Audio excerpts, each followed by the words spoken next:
All right, blessings. This is Jaya. And today I so did not want to do a video.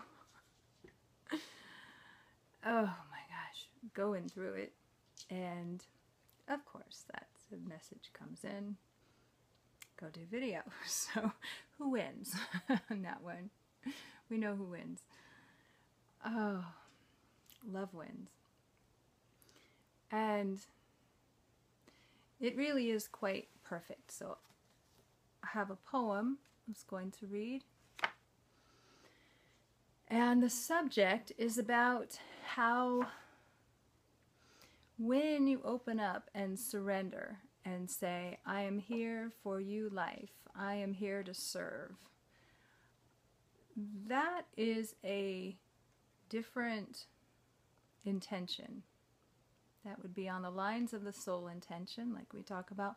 That's a different intention than I want this, and I want that, and I want this, and I want that over there. And can you move a little bit of this over here?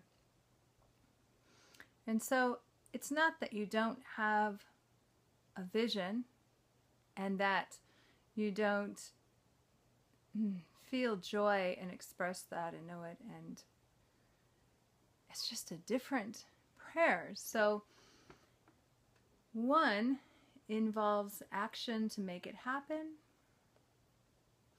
and the other involves surrender, surrendering everything that is not part of that authentic self and being that is emerging.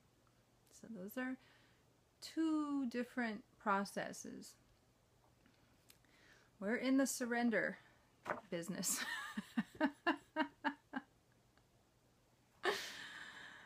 Oh gosh. And so, a few days ago I put out the video that I've been waiting to put out. One of the comments on Facebook was finally, with a little angel, halo smiley face, but and that's how it felt to me. It's like, yeah, no kidding, my gosh, it was like a 9-year labor. Maybe not quite that long, but felt like 100-year labor. And so, and a lot of things to work through, make through, develop on the inner planes, and then also to some resistance coming up, and out picturing and noticing and witnessing all of it. And so after the video was put out, the next morning woke up in, well, a few different things. And surrendering to it and knowing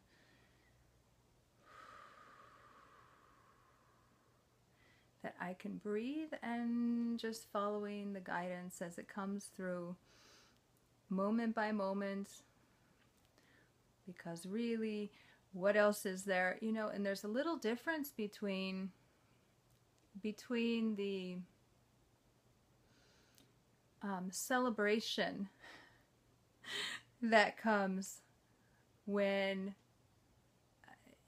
something is achieved on the outer plane, and there's, that's wonderful too. There's a place for the continual inner celebration as it's going on. And then there's a place for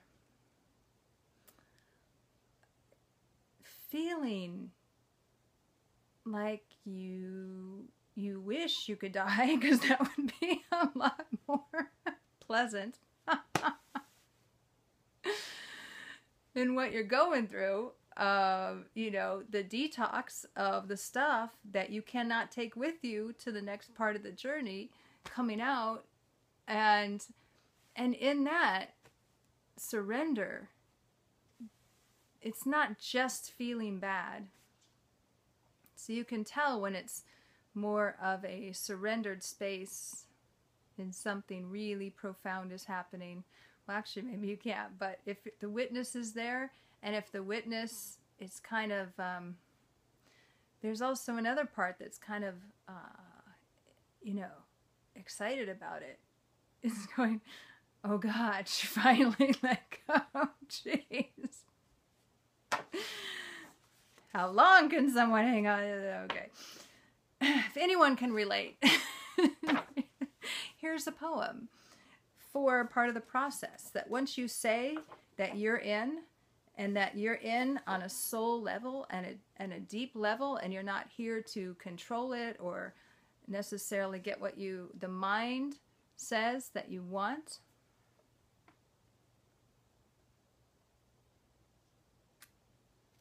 So I was in a meditation retreat several years ago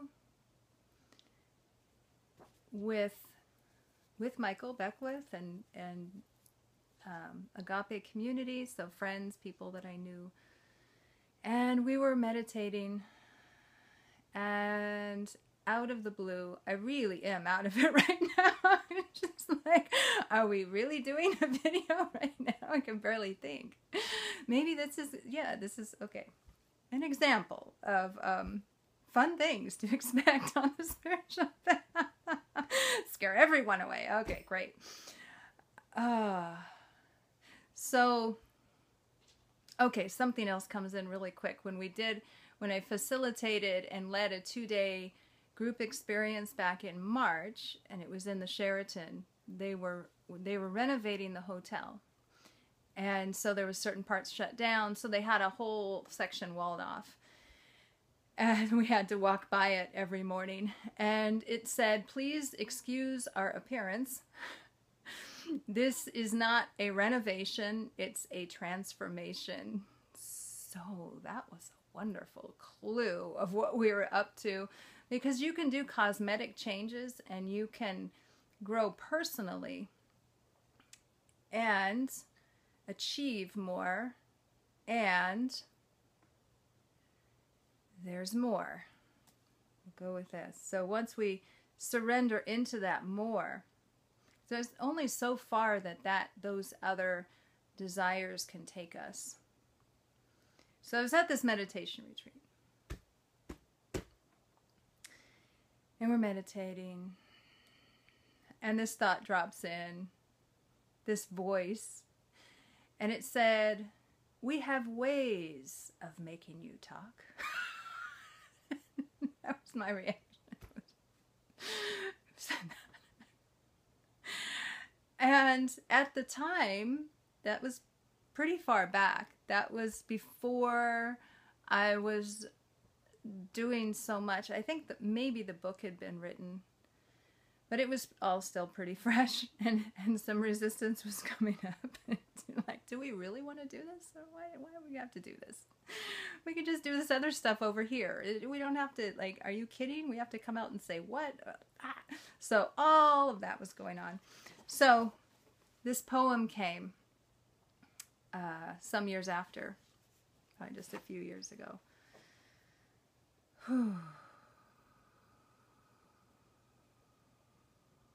And we're just knowing for anyone who is also in this situation, in this transformational moment, that everything is working together for that wonderful life to emerge, that new life, that we're allowing it and letting it come forward and supporting it, our authentic true life at the next level that it is emerging.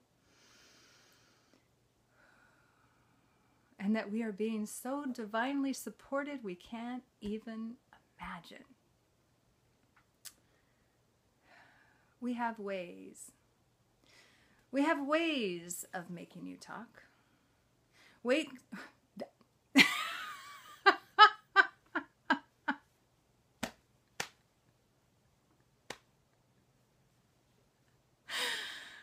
Oh, it's a good time.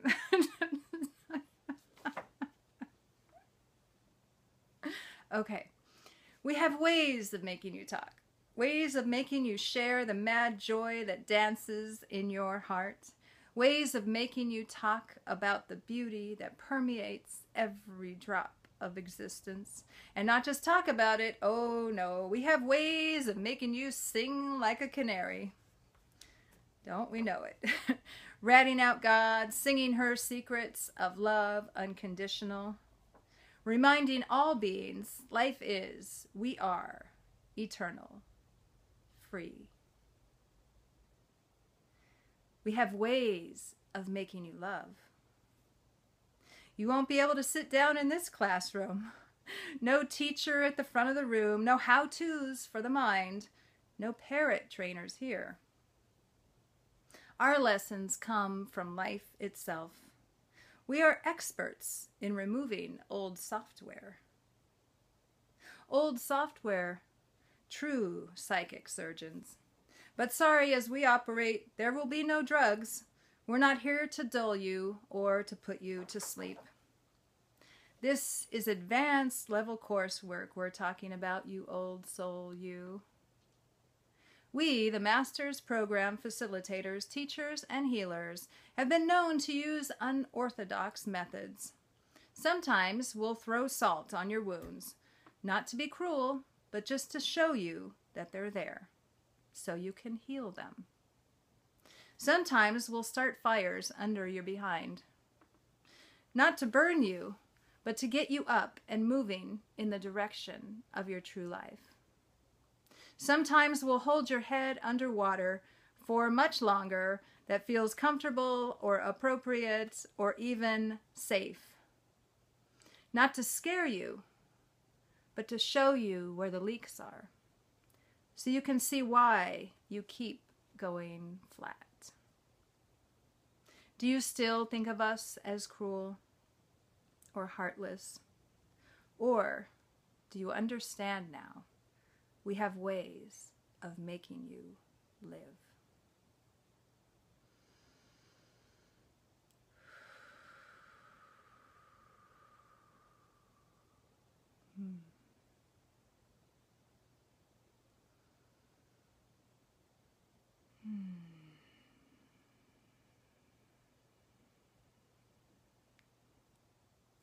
So grateful for all of it.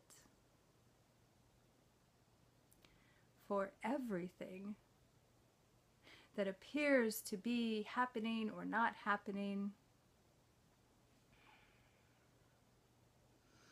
on the physical level of existence, knowing that it is all supporting us in just what we have asked. And if we've asked to come here and be that true, authentic being that we are, and that turns out to be a little more than we thought that might be,